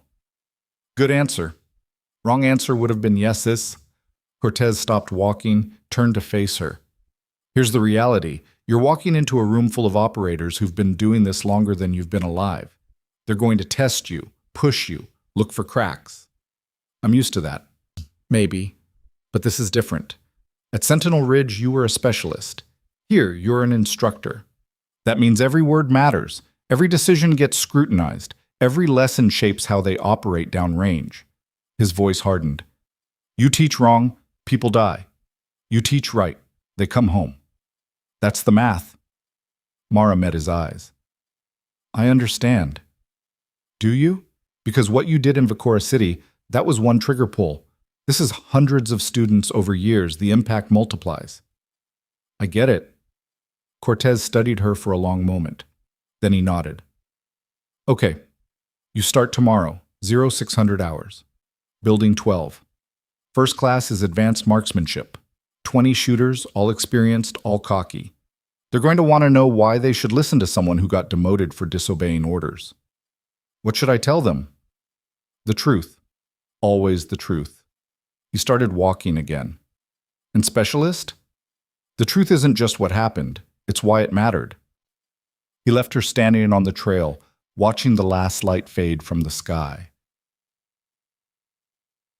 Building 12 was a converted warehouse that smelled like gun oil and concrete dust. Mara arrived at 0545, finding the range already occupied. 20 shooters in various states of preparation, some cleaning rifles, others running dry fire drills, a few just standing around drinking coffee and talking in the shorthand language of professionals who'd worked together long enough to communicate in grunts. They noticed her immediately. Conversations died. Eyes tracked her movement. She set her rifle case on a table and started unpacking, slow, methodical, giving them time to size her up. Her weapon was a custom-built precision rifle, .308 caliber, hand-loaded rounds, the kind of tool that cost more than most cars and required 1,000 hours of practice to master. One of the shooters approached, tall, built like a linebacker, wearing a ranger tab and the kind of confidence that came from being the best in every room he entered. "You the new instructor?" "That's right. Heard you got court-martialed." "You heard correctly." He grinned. "Heard you saved 12 guys by disobeying orders." "Also correct." "So, which one's the real story?" Mara looked at him. "Both." The grin widened. "I'm Sergeant First Class Mike Torres. These ugly bastards are my team." He gestured to the others. We're here to learn precision shooting from the specialist who can't follow orders. Then let's get started. She walked to the front of the range, feeling 20 pairs of eyes drilling into her back. The shooting bays stretched out ahead, targets at various distances, wind flags snapping, the controlled environment where life or death decisions got practiced until they became muscle memory. Mara turned to face them. My name is Mara Vale. I'm an E6 with 9 years in service, 2 deployments, 1 Medal of Commendation, and 1 court-martial for disobeying direct orders during combat operations. She paused. I'm here to teach you precision marksmanship and tactical decision-making. Questions? Torres raised his hand. Yeah, why should we listen to someone who got demoted? Because I made a choice that saved 12 lives and cost me rank. That means I understand the price of pulling a trigger. Another shooter, older, graying at the temples, wearing a special forces patch, spoke up. What if the choice is wrong? Then you live with it, or you don't. Either way, you made the call. A third voice, younger. How do you know when to disobey? Mara met his eyes. You don't, not for certain, but you run the math, the mission, the lives, the consequences, and you decide what you can live with. Command gives orders. You execute. But if those orders mean good people die for bad reasons, you have a choice. Follow them and live with the bodies. Break them and live with the fallout. The room was silent. Torres crossed his arms. And you chose the fallout. Every time. He nodded slowly. Okay, show us what you got. Ta-tick. The next 6 hours were brutal. Mara ran them through fundamentals, breathing control, trigger discipline, reading wind, compensating for distance and elevation. Most of it they already knew, but she pushed deeper, forcing them to articulate why each technique mattered, how it connected to the larger picture of putting rounds downrange under stress. Then she introduced scenarios. Torres, you're providing overwatch for a rescue operation, hostage situation. You've got a shot on the primary hostile, 90% confidence, but there's a kid in the background, partial concealment, 5% chance of collateral damage. Command says take the shot. What do you do? Torres frowned. What's the time constraint? 30 seconds before the hostile executes the hostage. Can I reposition? No. Can I request clarification from command? They already gave the order, take the shot. Torres stared at the imaginary scenario, jaw working. Finally, I take it. Why? Because 90% saves 1 life guaranteed. 5% risk is acceptable collateral damage given the stakes. Mara nodded. Now, command changes the parameters. The kid is the hostile's son, 15 years old. He's holding a weapon but not aiming. New order. Neutralize both threats. What do you do? The room shifted. This wasn't a marksmanship question anymore. Torres's voice was tight. I need more intel. You don't have it. 30 seconds. Command wants both targets down. The kid's not an active threat. Command disagrees. 20 seconds. Then command is wrong. So you disobey? Torres met her eyes. I take the primary hostile, let the kid drop the weapon or run. If he raises it, I engage. If he doesn't, he lives. That's not the order. It's the right call. Mara held his gaze for 3 seconds. Then she nodded. Correct. The room exhaled. She moved to the next shooter. Your turn. You've got 3 hostiles converging on a friendly position. You can take 2 before they reach cover. Which 2? The scenarios escalated, moral weight increasing, time shrinking, stakes climbing. Some made the hard calls quickly, others froze. A few argued with her, pushing back on the parameters, demanding more information. She gave them none. Because downrange there was never enough information, never enough time, just the scope, the target, and the decision.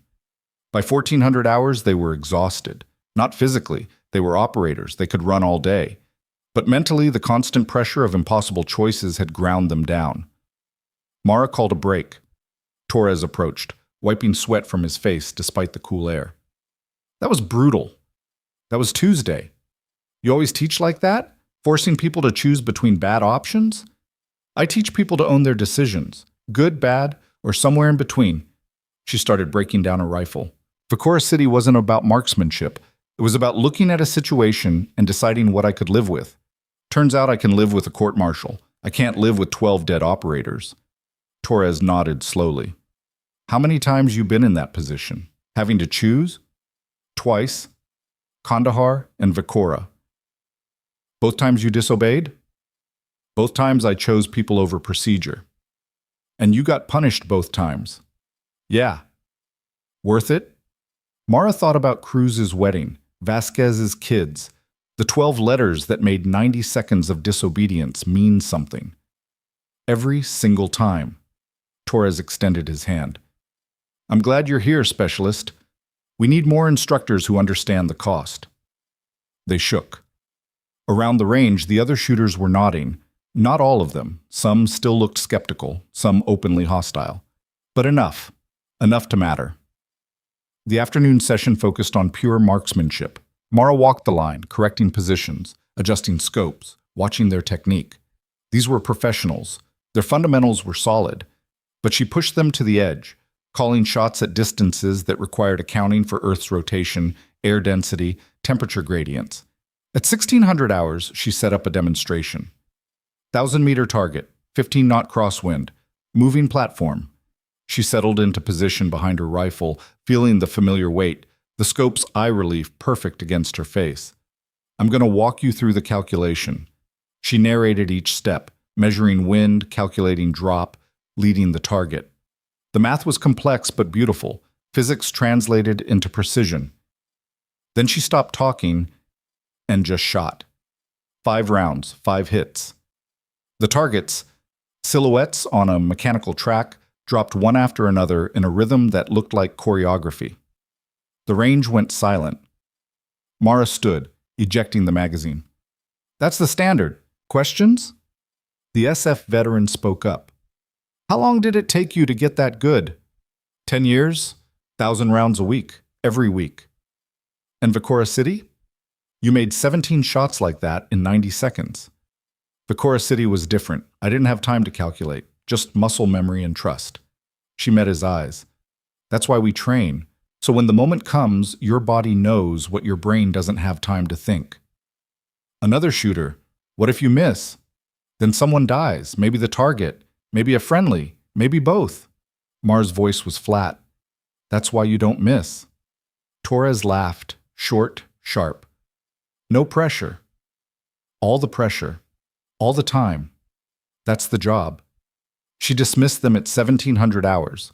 They left slowly, some stopping to ask questions, others just nodding as they passed. Torres lingered. Tomorrow? Same time.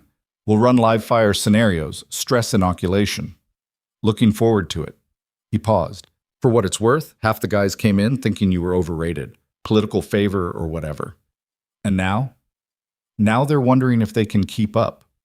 He left. Mara stood alone in the empty range, smelling cordite and gun oil, feeling the familiar ache in her shoulders from a day of holding tension. This was different from Vikora City, different from Kandahar. This wasn't about one trigger pull saving 12 lives. This was about shaping hundreds of triggers over years, multiplying impact through teaching. The weight was different, but the math was the same. Choices and consequences, people and procedures, the endless calculation of what mattered most. She packed her gear and headed for the barracks. 3 weeks into the assignment, Sergeant Major Cortez summoned her to his office. Mara reported at 0800, finding him behind a desk covered in training schedules and evaluation forms. He gestured to a chair without looking up. Sit. She sat. Cortez finished writing something, then set his pen down. I've been watching you, talking to your students, reading the after-action reviews. Mara waited. You're effective. The shooters respect you. Their scores are improving. He leaned back. But you're making some people uncomfortable. Who? Command. The scenarios you're running, they're not standard curriculum. You're forcing students to question orders, decide when to disobey, evaluate command decisions in real time. That's tactical decision-making. That's subversion, a new voice said. Mara turned.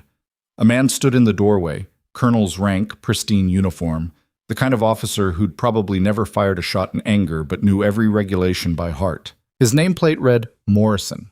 Cortez stood. Colonel. Morrison entered without invitation, carrying a folder. He dropped it on the desk. Staff Specialist Vale, I've reviewed your training methodology. It's concerning. Sir? You're teaching operators to disobey orders. That's antithetical to military discipline. Mara kept her voice level. I'm teaching them to make tactical decisions under pressure. By presenting scenarios where the correct answer is insubordination. By presenting scenarios where the right answer conflicts with the legal answer. That's reality. Downrange, they'll face situations where command doesn't have the full picture, where orders don't match ground truth. I'm teaching them to think critically. Morrison's face flushed. You're teaching them to be loose cannons. Like you. The room temperature dropped. Cortez stepped in. Colonel, with respect, I'm not finished, Sergeant Major. Morrison turned back to Mara. You disobeyed orders twice. Got court-martialed twice. And now you're here, infecting the next generation with the same disease. Mara stood slowly. The disease being what exactly? Valuing lives over politics? The disease being arrogance, thinking you know better than your superiors. In Vecra City, my superiors were 8,000 miles away watching on monitors. I was 6 blocks from 12 men about to die. Yeah, I thought I knew better, and I was right. You got lucky. I got trained. I assessed the tactical picture. I made the call. That's what we're supposed to do. Morrison slammed his hand on the desk. You're supposed to follow orders. Even when those orders mean good people die? Especially then, because the alternative is chaos. Every soldier deciding which orders to follow based on personal judgment. That's not an army, that's a mob. Mara took a breath. Sir, with all due respect, if the orders are wrong, following them doesn't make them right. It just makes us complicit. Morrison's voice went cold. You're done here. Effective immediately, you're reassigned. Cortez will provide details. He left, door slamming behind him. Silence filled the office. Cortez sat down slowly. Well, that went about as expected. You knew he was coming. Yeah, he's been making noise for weeks. Your teaching methodology, your history, the way you challenge conventional doctrine. Cortez opened a drawer, pulled out a bottle of whiskey and 2 glasses. Want a drink? It's 0800. I'm aware. He poured 2 fingers in each glass, slid one across the desk. You're not actually reassigned. Morrison doesn't have that authority, but he's going to make your life difficult. Mara took the glass, didn't drink. Why? Because you scare him. You represent a threat to the system he's spent 30 years serving, a system where orders flow down, obedience flows up, and nobody questions the machine. Cortez sipped his whiskey. But here's the thing. The system needs people like you, not to replace it, to keep it honest. Morrison doesn't see it that way. Morrison sees himself getting passed over for star rank because people like you make flag officers nervous. Cortez set down his glass. But he's not the only voice. I've got generals who want your teaching expanded, operators who swear by your methods. The data shows your students perform better under stress, make smarter decisions, and bring their people home alive. So what happens now? Now we navigate. You keep teaching. I keep Morrison at arm's length, and we see who blinks first. He raised his glass. To uncomfortable truths. Mara clinked glasses but still didn't drink. What if I don't want to navigate? What if I just want to teach people to make good calls and not die for bad orders? Then you're going to have a long, frustrating career, because the army doesn't change fast. It grinds forward slowly, pulled by people who push when they're supposed to wait. Cortez met her eyes. Question is, are you a pusher or a waiter? Mara thought about Vecra City, about the corridor opening, about 12 men who went home because she'd pushed when everyone else said wait. I'm a pusher. Good. We need those. Cortez stood. Get back to work. And specialist? Next time Morrison shows up, maybe ease off the orders are wrong rhetoric. You can teach critical thinking without telling him his entire worldview is broken. Even if it is? Cortez smiled. Especially if it is. That's called tactics. Mara left the office, feeling the weight of the conversation settle like armor. Morrison wasn't going to stop.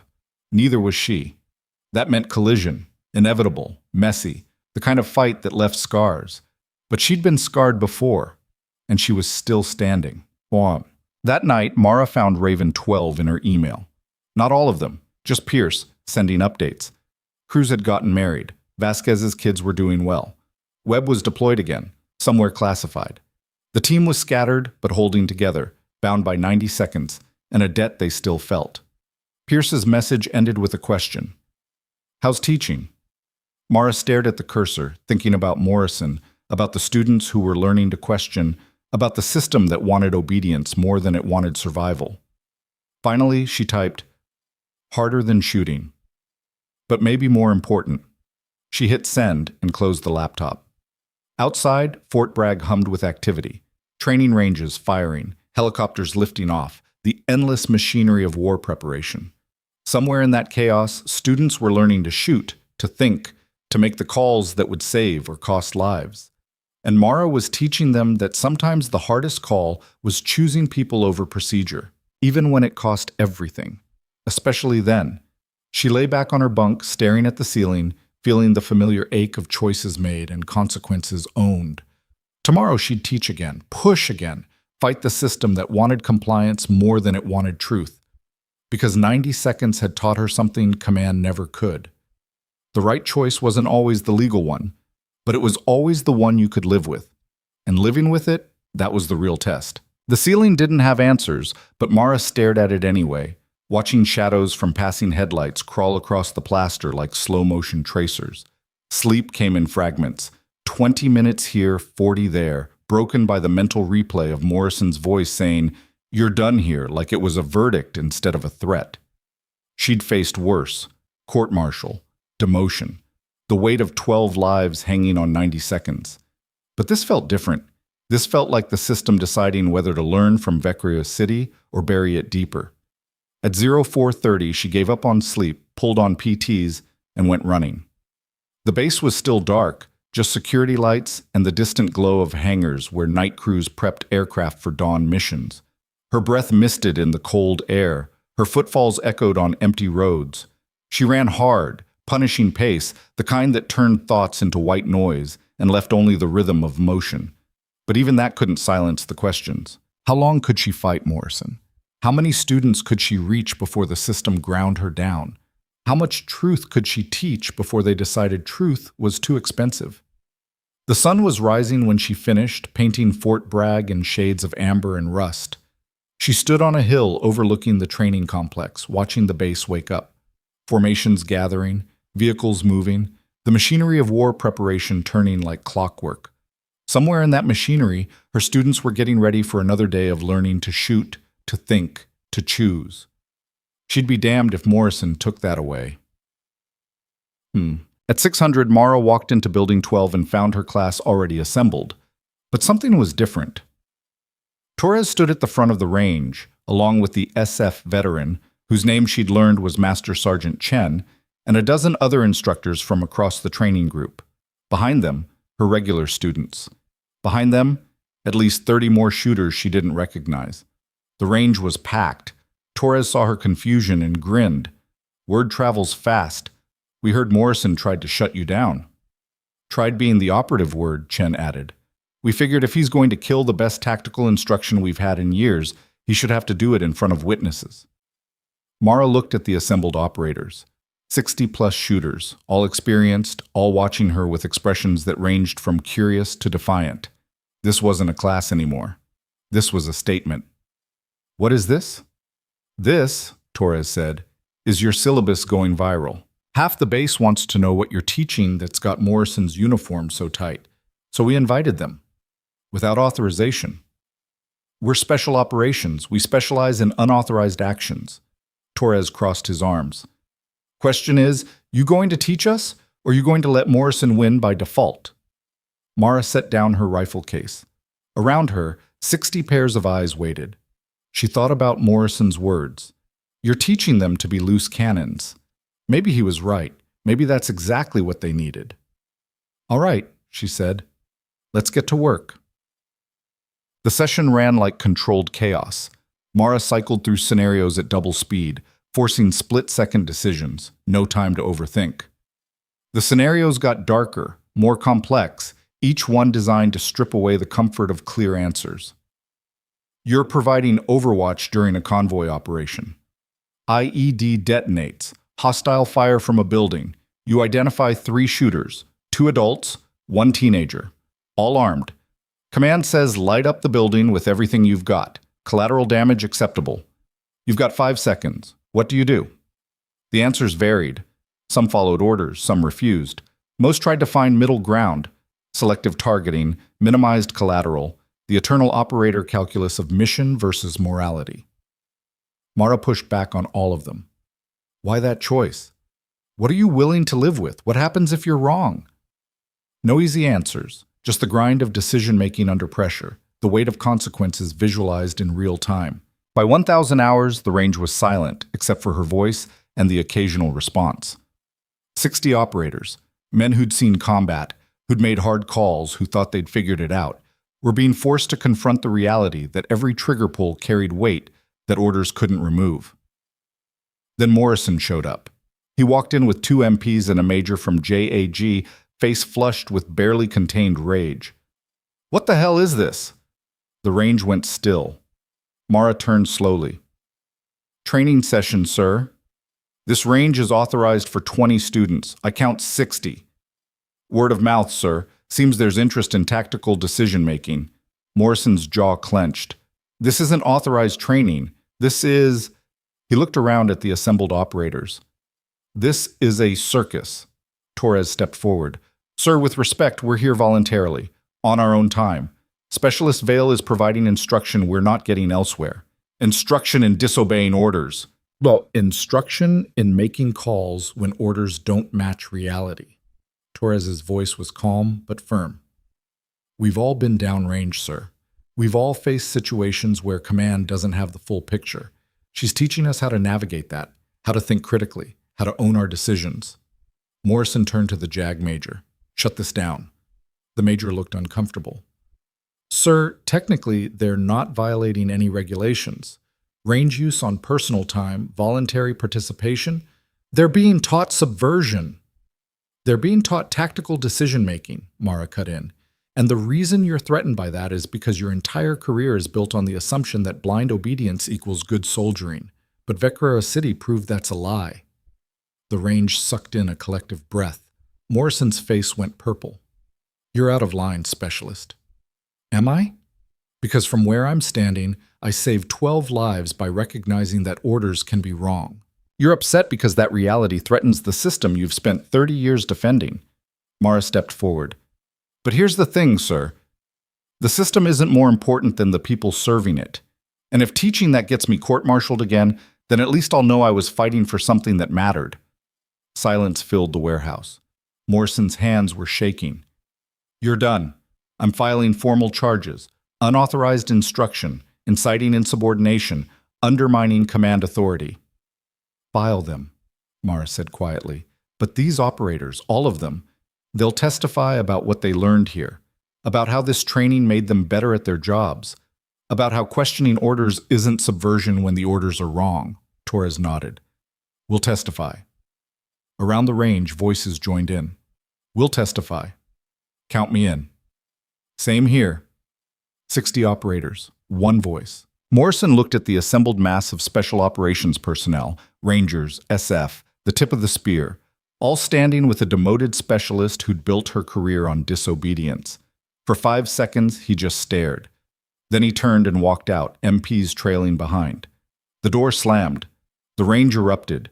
Cheers, laughter, fists pounding on tables. Torres grabbed Mara in a bear hug that lifted her off the ground. Chen was grinning. Even the quieter operators were smiling. But Mara felt cold. She'd just declared war on a colonel, and wars had casualties. The fallout came within hours. Morrison filed charges. Sergeant Major Cortez got summoned to a meeting with the base commander. Mara was confined to quarters pending investigation. Again. But this time felt different. This time, the whole base was watching. Mara sat in her room, reading the formal complaint Morrison had filed. It was thorough, documented unauthorized training, listed witnesses who'd claimed she was teaching insubordination, cited her disciplinary record as evidence of a pattern. It was also bullshit, But legal and factual weren't always the same thing. A knock came at the door. "Come in." Cortez entered carrying 2 coffees. He handed her one and sat on the only chair. "You've got a gift for making enemies." "Wasn't trying to." "Liar. You knew exactly what you were doing when you called Morrison's career a lie built on blind obedience." He sipped his coffee. "Question is, was it worth it?" Mara thought about the 60 operators in that range, about Torres saying we'll testify, about the possibility that maybe, just maybe, she was changing how people thought about orders and consequences. "Yeah, it was." Cortez nodded. "Good, because the base commander wants to see you. 800 tomorrow. His office." "Court-martial?" "Unknown. But bring your dress uniform." He stood. "And specialist? Whatever happens in that office, don't apologize for being right. That's what got you here. It's also what's going to get you through." He left. Mara sat alone, drinking coffee that had gone cold, thinking about the pattern of her career. Kandahar, Victoria City, Fort Bragg. Every time she'd chosen people over procedure, the system had punished her. But every time people had survived, the math was simple. The consequences kept getting more complicated. The base commander's office was on the top floor of the headquarters building, windows overlooking Fort Bragg, walls covered in unit photos and commendations, the accumulated weight of command displayed like armor. Brigadier General Marcus Stone sat behind a desk that looked like it had survived multiple wars. He was older than Mara expected, late 50s, gray hair cut military short, face carved from experience and hard decisions. When she entered, he gestured to a chair without looking up from a file he was reading. Mara sat, spine straight, hands folded. Stone read for another 30 seconds. Then he closed the file and met her eyes. "Staff Specialist Mara Vale. You've had an interesting career." "Sir?" "2 deployments. Medal of Commendation, expert marksman, 2 court-martials." He tapped the file. "Most people would have been kicked out after the first one. You managed to get reassigned to a training position after the second. How?" "Colonel Huxley recommended me, sir." "Huxley, the man who testified you made the right call in Victoria City even though you disobeyed his orders." "Yes, sir." Stone leaned back. "I've read the transcripts, the testimony from Raven 12, Huxley's report, the court-martial verdict." He paused. "I've also read Colonel Morrison's complaint. He says you're teaching operators to disobey orders, that you're undermining military discipline, that you're a threat to good order." "Sir, I'm teaching—" Stone raised a hand. "I know what you're teaching. I've talked to your students, watched recordings of your sessions, read their evaluations." He opened another file. 92% report improved tactical decision-making. 87% say they feel more confident making calls under pressure. 76% specifically cite your scenario training as the most valuable instruction they've received. Mara blinked. "Sir? You're effective. Your students are learning. The data supports your methodology." Stone closed the file. "But Morrison has a point. You're not teaching standard curriculum. You're forcing operators to question command decisions, evaluate orders for validity, decide when to disobey." "I'm teaching them to think critically, sir." "You're teaching them that orders are negotiable." "I'm teaching them that orders can be wrong. And when they are, following them doesn't make them right. It just makes us complicit." Stone studied her for a long moment. "You believe that." "I know that. I lived it twice. And both times you got punished." "Yes, sir." "But you do it again." It wasn't a question. Mara answered anyway. "Every single time." Stone stood, walked to the window. For 30 seconds, he just stared at the base below, training ranges, barracks, the infrastructure of war. When he spoke, his voice was quiet. "I've been doing this for 34 years. Enlisted at 18, worked my way up, saw combat in 3 different wars, lost friends, made hard calls, followed orders I hated, and gave orders I regretted." He turned. "And you know what I learned? The system works because most orders are good. Most commanders are trying to do right by their people. Most of the time, obedience saves lives." He crossed his arms. "But sometimes, rarely, but sometimes, the orders are wrong. And in those moments, the soldiers who survive aren't the ones who followed procedure.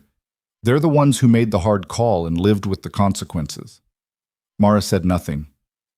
Morrison wants you court-martialed again. Dishonorably discharged. Made an example. Stone's voice hardened. I'm not going to do that. Relief flooded through her, sharp, sudden. Instead, I'm going to do something worse. I'm making your training curriculum official. As of next week, every operator going through Fort Bragg will complete your tactical decision-making course. You'll have a full teaching staff, expanded facilities, and direct oversight from my office. Mara's relief turned to confusion. Sir, that's terrifying? Yeah, for Morrison and everyone like him. Because you're going to shape how the next generation of operators thinks about orders, command, and the space between legal and right. Stone leaned forward. But here's the thing, Specialist. With that responsibility comes accountability. You screw this up, you teach wrong, you create operators who can't follow orders even when they should. That's on you, and I will end you. Understood, sir. Good. Because I'm betting my stars that you can teach people to be both obedient and thoughtful, to follow orders and question them, to trust command and verify their own judgment. He extended his hand. Don't make me regret this. Mara stood, shook his hand. I won't, sir. Dismissed. She walked out of the office feeling like she'd just been handed a live grenade and told to teach people how to juggle. But at least it was a chance. At least the truth was getting its shot. Morrison's career imploded within a month. The official story was early retirement, personal reasons, family matters, the usual euphemisms the Army used when it wanted someone gone quietly. The real story, whispered in break rooms and passed through encrypted channels, was that Stone had given him a choice: retire with honors or face an investigation into his handling of training oversight. Morrison chose retirement. Mara felt no satisfaction. He'd been wrong, but he'd also been consistent, defending a system he believed in, protecting a structure he thought kept people safe. He wasn't evil, just inflexible.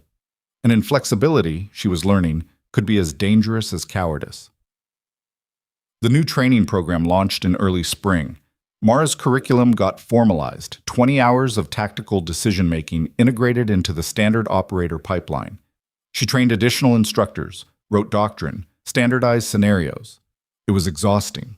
It was also working. By summer, the data was undeniable. Operators who completed her course performed better under stress, made smarter calls in ambiguous situations, and most importantly, brought their people home more consistently. Stone sent her a brief email. The numbers don't lie. Keep teaching. She did. Torres got promoted to Master Sergeant and became her assistant instructor. Chen took a teaching position full-time. Together, they built a program that forced operators to confront the hardest truth of combat. Sometimes the right choice wasn't the legal one, and living with that tension was part of the job. The media got wind of the story. Decorated marksman revolutionizes military training after court-martial. But the Army kept most details classified. Mara gave no interviews. She just taught. And slowly, the culture started shifting. Not everywhere. Not completely. But enough that young operators graduating from Fort Bragg carried a different understanding of orders and obedience. Enough that commanders started accounting for ground truth before issuing directives. Enough that the space between legal and right became something people could discuss without ending careers. Vicora City had been 90 seconds. This was years. But the math was the same: choices and consequences, people and procedures, the endless calculation of what mattered most. 1 year after Morrison's retirement, Mara received an invitation. Not official orders, just a handwritten note from Captain Pierce. Cruz's wedding. North Carolina. You're invited. We insist. She almost didn't go. Weddings weren't her thing. Too much emotion, too many people, the kind of social situation where her tactical training provided zero advantage. But Cruz had almost died before seeing his wedding day, and she'd pulled the trigger that gave him a chance to say, I do. The math demanded she show up. The wedding was small. Family, close friends, Raven 12 in their dress uniforms looking uncomfortable but happy. Cruz stood at the altar with the same expression he'd worn in Vicora City when the hostile fire collapsed, disbelief mixed with desperate gratitude. Mara sat in the back, trying to be invisible. She failed. At the reception, Raven 12 found her. All 12 of them, plus dates and family, converging like a tactical formation around the table where she was trying to eat cake in peace. Pierce spoke first. "You came. You insisted." "Yeah, we did." He pulled out a chair, sat. The others followed, forming a circle. "We wanted to give you something." Vasquez pulled a small wooden box from his jacket, set it on the table. Mara opened it. Inside, a single ornament, hand-carved wood shaped like a scope reticle, with 90 engraved in the center. Below it, 12 signatures. Cruz's voice was thick. 90 seconds. That's how long it took you to save us. We wanted you to have something to remember it by." "I don't need a reminder." "It's not a reminder," Torres said. He was there too, apparently adopted into Raven 12's brotherhood. "It's a thank you for the wedding Cruz gets to have, for the kids Vasquez gets to raise, for the lives we get to live because you decided we were worth the cost." Mara looked at the ornament, feeling something crack in her chest. "I just did the math." "No," Pierce said quietly. "You did the right thing. And then you fought for it. Through the court-martial, through the punishment, through all of it. You could have taken the settlement, could have stayed quiet, could have let the system bury Vecra City and moved on. But you didn't," Webb added. "You fought, you testified, you made sure people knew what happened, and now," he gestured around, "now we're all here. Cruz is getting married. Vasquez's kids have their dad. I'm deploying again knowing people like you are teaching operators how to think." Mara's throat was tight. "I'm just a specialist." "You're a lot more than that," Torres said. "You're proof that the system can change, that courage isn't just following orders, it's knowing when to break them." Around the table, 12 men nodded, 12 lives saved, 12 futures secured, all because of 90 seconds and one trigger pull. Mara closed the box, holding it like it weighed more than wood and engraving. "Thank you," she managed. Cruz smiled. "We're the ones who should be thanking you, but since we already did that about 1,000 times, we figured an ornament was more permanent." The reception continued, music, dancing, the ordinary joy of people celebrating life. Mara stayed for another hour, then slipped out quietly, driving back to Fort Bragg with the ornament on her passenger seat. When she got to her quarters, she placed it on her desk next to her rifle maintenance kit and the letters from Raven 12. Evidence of 90 seconds that changed everything. Proof that sometimes the right choice was the illegal one. Reminder that consequences were worth it when the math was people versus procedure. She sat on her bunk, staring at the ornament, feeling the weight of the years settle over her. Morrison was gone. Her curriculum was official. Operators were learning to think critically. The system was shifting, slowly, grudgingly, but moving, and 12 men were alive. The math worked. Now, 2 years after Vecra City, Mara got promoted. Not back to E7. All the way to E8, Master Sergeant. The promotion board's citation was brief. For exceptional performance in training and development of special operations personnel, and for demonstrating courage and tactical excellence under combat conditions. They didn't mention the court-martials. Didn't mention the disobedience. Just the results. Lives saved, operators trained, the quiet transformation of how the Army thought about orders and consequences. Sergeant Major Cortez pinned her new rank in a ceremony that lasted 3 minutes and included only essential personnel. When it was over, he shook her hand. "Congratulations, Master Sergeant." "Thank you, Sergeant Major." "You earned it, the hard way." He glanced at the small audience, Torres, Chen, a few senior officers. "Most people climb the ladder by following rules. You climbed by breaking them when they needed breaking. That's rare, don't waste it." "I won't." She meant it. That night, alone in her quarters, Mara looked at her new rank insignia, 8 chevrons and 3 rockers, the symbol of senior enlisted leadership. She'd earned it through blood and bullets and the willingness to make calls that destroyed careers. But mostly, she'd earned it by doing the math when it mattered most. 12 lives versus 1 career. 90 seconds versus a lifetime of consequences. The choice had been simple. Living with it had been hard. But sitting there, holding the rank she'd lost and earned back twice over, Mara realized something. She'd do it all again. Every court-martial, every demotion, every fight with officers who valued procedure over people. Because the alternative was 12 empty chairs at Cruz's wedding, and that math would never work. 5 years after Vecra City, Mara stood on a hill overlooking Fort Bragg, watching the sun set over the training ranges where thousands of operators had learned to think critically, question intelligently, and choose wisely. Her curriculum had spread: Fort Benning, Fort Campbell, even overseas bases. The tactical decision-making program she'd built from 90 seconds of disobedience was now standard doctrine.